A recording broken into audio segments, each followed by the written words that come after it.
사도행전 10장 1절에서 16절까지의 말씀입니다. 가이사랴에 고넬료라 하는 사람이 있으니 이달리아 데라 하는 군대의 백부장이라. 그가 경건하여 온 집으로 더불어 하나님을 경외하며 백성을 많이 구제하고 하나님께 항상 기도하더니 하루는 제9시쯤 되어 환상 중에 밝히 보매 하나님의 사자가 들어와 가로되 고넬료야 하니 고넬료가 주목하여 보고 두려워 가로되 주여 무슨 일이니까? 천사가 가로되 내 기도와 구제가 하나님 앞에 상달하여 기억하신 바 되었으니 내가 지금 사람들을 요빠에 보내어 베드로라 하는 시몬을 청하라. 저는 피장 시몬의 집에 우거하니 그 집은 해변에 있느니라 하더라. 마침 말하던 천사가 떠나매 고넬료가 집안 하인 둘과 종졸 가운데 경건한 사람 하나를 불러 이 일을 다 고하고 요빠로 보내니라. 이튿날 저희가 행하여 성에 가까이 갔을 그때 베드로가 기도하려고 지붕에 올라가니 시간은 제6시더라. 시장하여 먹고자 하매 사람이 준비할 때 비몽사몽간에 하늘이 열리며 한 그릇이 내려오는 것을 보니 큰 보자기 같고 내 귀를 메어 땅에 들이었더라. 그 땅에는 땅에 있는 각색 네 발 가진 짐승과 기는 것과 공중에 나는 것들이 있는데 또 소리가 있으되 베드로야 일어나 잡아먹으라 하거늘 베드로가 가로되 주여 그럴 수 없나이다. 속되고 깨끗지 아니한 물건을 내가 언제든지 먹지 아니하였사옵나이다 한데 또 두 번째 소리 있으되 하나님께서 깨끗게 하신 것을 내가 속되다 하지 말라 하더라. 이런 일이 3번 있은 후 그 그릇이 곧 하늘로 올리워 가니라. 아멘. 베드로가 가이사랴에 있는 고넬료 군대 백부장입니다. 자기 밑에 100명 정도의 부하가 있는 그러한, 요즘 얘기하면 중대장급 되는 그러한 장교에게 지금 가야 되는 그런 상황을, 배경을 쭉 보여주고 계십니다. 이 고넬료라는 사람은 경건했습니다. 그리고 구제를 많이 하고 기도도 항상 해서 하나님께 그 일이 다 상달됐다는 겁니다. 근데 아직 예수 그리스도의 복음을 모릅니다. 그 복음을 듣기 위해서 베드로를 또 준비시켜 주십니다. 고넬료도 준비시켜 주십니다. 하나님께서 환상 중에 나타나서 요빠에 사는 기거하고 있는 베드로를 불러와라 이렇게 얘기할 때 즉시 수행을 합니다.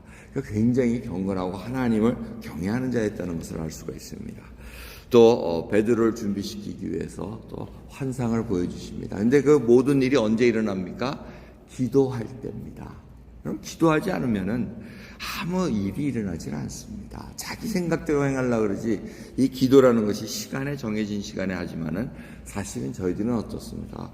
항상 기도하면서 무시로 기도하는 것이 바로 저희들의 특권입니다. 하나님께 마음껏 나갈 수 있는 그런 시간이 있습니다. 이 시간을 정해놓고 하나님께 기도한다는 것이 얼마나 소중한지 모릅니다. 초대교회부터 이루어진 그 모든 일들이 지금은 그냥 해이해졌지만 사실은 그렇지가 않습니다. 저희가 새벽마다 시간을 정해놓고 기도하는 것도 다 하나님께 정말 모든 것을 맡기고 하나님께 그 기도가 상달되기 위해서 저희들이 하는 일종의 훈련입니다. 자, 그러한 시간대에 하나님께서 역사하시는 것을 볼 수가 있습니다. 왜 이러한 것들을 준비시키십니까? 이 베드로가 이방인에게 가야 되는데 아직 자기가 갖고 있는 선입관과 이 가치관이 변하지 않습니다. 비록 사마리아에 성령이 내려서 성령 하나님께서 그 사마리아 땅에 구원을 베푸는 일을 봤음에도 불구하고 베드로는 아직 마음속에 이방인들이 구원 얻고 함께 하나님 나라에 들어갈 수 있다는 것이 아직도 확연하게 나타나지 않습니다. 계속해서 이방인들을 하나님께서 구원시킨다는 그것을 보여주고 계시는 과정입니다. 내일이 그것이 더 확연하게 드러나는 말씀으로 연결됩니다. 오늘 말씀을 통해서 저희들이 생각해야 될 것은 아브라함도 하나님께서 준비시켜 주십니다. 처음부터 하나님을 막 깊이 알아가지고 잘 알아가지고 이삭을 더 바치는 그러한 믿음까지 나타나질 않습니다. 어마어마한 시간을 거치게 되어 있습니다. 하나님께서 계속해서 계시해 주십니다. 내가 누구인가 경험합니다. 그 신뢰가 쌓아갑니다. 그래서 100살에 얻은 정말 불가능한 그러한 일들을 하나님을 통해서 이루어지신 걸 보고 아브라함이 이삭을 바칠 수 있는 믿음, 하나님을 신뢰하는 것, 소망을 생기게 된다는 것입니다. 바로 이 사도행전은 그것을 보여주고 있습니다. 하나님의 사람들을 신뢰시키시며 하나님이 누군가를 보여주시면서 계속해서 우리들로 하여금 믿음이 자라나게 하는 것입니다. 믿음이 무엇입니까? 바로 하나님을 알아가는 것입니다. 하나님을 아는 것은 바로 영생이니라고 얘기합니다. 영원한 생명을 주신 그 소망을 알 수 있는 그 믿음, 그것이 얼마나 귀한 건지 모릅니다. 그래서 저희들에게 필요한 것은 하나님이 계속해서 하나님을 경험할 수 있는 저희들. 여러분 이 일을 보면은 사도행전의 일을 보면 놓치지 말아야 될 것은 이들이 하나님의 뜻, 하나님이 하시는 일 속에 있다는 것입니다. 지금 베드로가 왜 욥바에 가 있습니까? 사람들이 청했습니다. 우연히 간 것이 아닙니다. 이 욥바를 통해서 가까이 있는 가이사랴에 있는 고넬료에게 복음을 전하기 위해서 지금 거기에 잠시 기거하게 만들었다는 겁니다. 이것이 다 하나님의 섭리 속에 있다는 겁니다. 우리들이 움직이는 것마다 다 하나님의 섭리 속에 있는 것을 믿어야 되는데 그 일을 위해서는 우리가 기도하며 하나님의 뜻 안에 있는가, 하나님이 하시는 일 속에 저희들이 함께 동참하고 있는가, 정말 그것을 깊이 생각해야 됩니다. 자기 뜻대로 기도하면서 자기 뜻대로 행하면서 이것이 하나님의 뜻이냐, 하나님이 하시는 일이냐고 착각하지 마시기 바랍니다. 하나님의 뜻에 우리가 순종하고 하나님의 일 속에 저희들이 뛰어들어가지 않는 한 하나님을 결코 경험할 수가 없습니다.